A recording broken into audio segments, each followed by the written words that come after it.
मैं हूं भगवान जगन्नाथ। मैं वही हूं जो युगों युगों से पूरी नगरी में रथ पर सवार होकर चलता आ रहा हूं। पर आज मैं तुम्हें अपने रहस्य का वो सत्य बताने आया हूं जिसे केवल भाग्यशाली ही जान पाते हैं।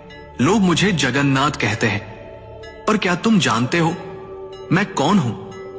मैं वही हूं जो द्वारका में श्री कृष्ण था, वही जिसने अर्जुन को गीता सुनाई, वही जिसने राधा के प्रेम को साक्षात ईश्वरत्व में बदल दिया, वही जिसने अधर्म के सामने धर्म को विजयी बनाया। जब द्वारका का अंत हुआ, मेरा पार्थिव शरीर समुद्र में प्रवाहित कर दिया गया, पर मेरा हृदय, मेरा चेतन तत्व नष्ट नहीं हुआ।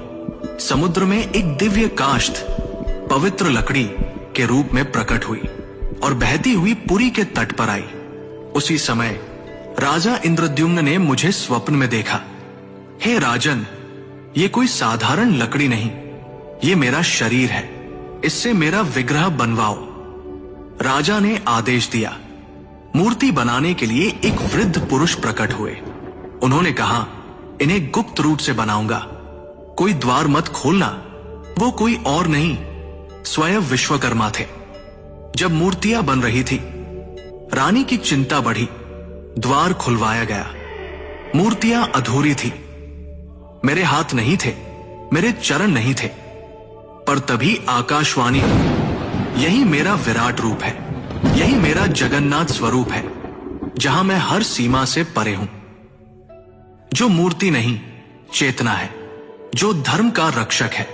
राजा ने मेरे उस दिव्य हृदय को मूर्ति में प्रतिष्ठित किया। वो हृदय जो श्री कृष्ण रूपी मेरी चेतना का केंद्र था, वो आज भी मेरी मूर्ति में वास करता है। हर 12 से 19 वर्षों में जब मेरी मूर्तियां बदली जाती हैं, उस हृदय को गुप्त रूप से नव विग्रह में स्थापित किया जाता है। कोई उसे देख नहीं सकता, कोई उसका वर्णन नहीं कर सकता, क्योंकि वो हृदय भौतिक नहीं, दिव्य है। मैं वही हूं जो कृष्ण है, विष्णु है, और फिर भी सबसे परे है। मेरी आंखें गोल हैं, क्योंकि मैं हर दिशा में देखता हूं। जब मैं अपने भाई बलभद्र और बहन सुभद्रा के साथ रथ पर सवार होता हूं, तो वो यात्रा कोई उत्सव नहीं, वो क्षण है जब मैं मंदिर से निकलकर भक्तों के हृदय तक पहुंचता हूं।